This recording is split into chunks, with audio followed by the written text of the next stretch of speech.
Good evening. It's Monday, the 11th of January, 2021. Diane Hans bringing you Book for the Day. Human Crossings, 9 stories about refugees. And I've been reading to you a story entitled A Treasure, which was written by Clara, olde, Heuvel. And we've reached the point in the story where Obabu had been waiting to know when he was going to be crossing. It'll be Friday, 2 p.m. You need to be there at 1 p.m. and you leave at 2:30 p.m. It will be a rubber boat. The guy you need to look out for is very tall and slim. He has a somewhat longer beard and he always wears a keffiyeh like your boss in the shop does. You know, his name is Mohammed Abar. Call him Abar. What else do I need to know or tell them? Nothing. They are well informed. He started running towards his house. Obabu was extremely happy. He fell asleep immediately and slept like a rock. Next Thursday, at work, he felt distracted all the time. He weighed the customers' fruit, stacked shelves, and checked the incoming orders, all for the last time. He looked at the girl who he had worked with for 3 years now, for the last time. He could not sleep the night before the departure. He was overexcited. His nerves almost burst. He wanted to get to the harbour on time so that he could check where exactly he had to be. He woke up, dressed himself very rapidly, and walked towards the port side. He remembered what Jalala told him.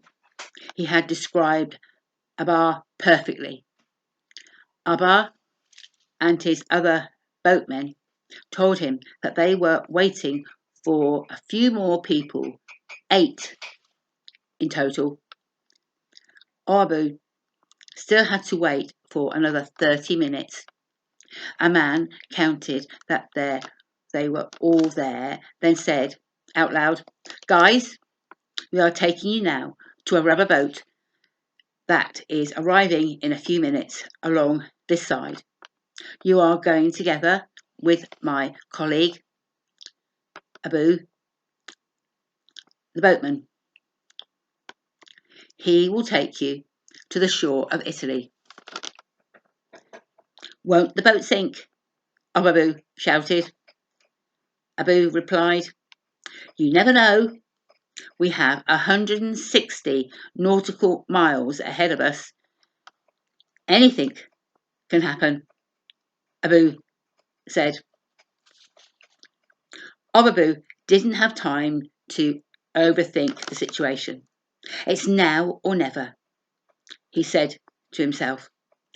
"If you never take a risk, you'll never know if something turns out good or bad, because you didn't give it a try."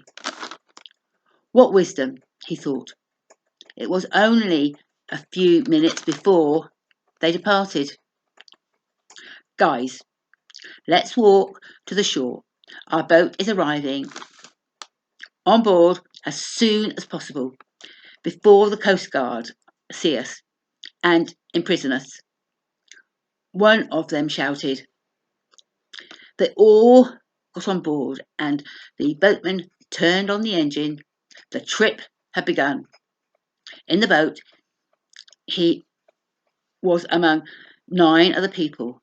He sat across from a lady who was holding a young child on her arm. She looked pregnant. Next to her sat some younger kids and an older man who seemed to be her husband. He looked out on the blue water.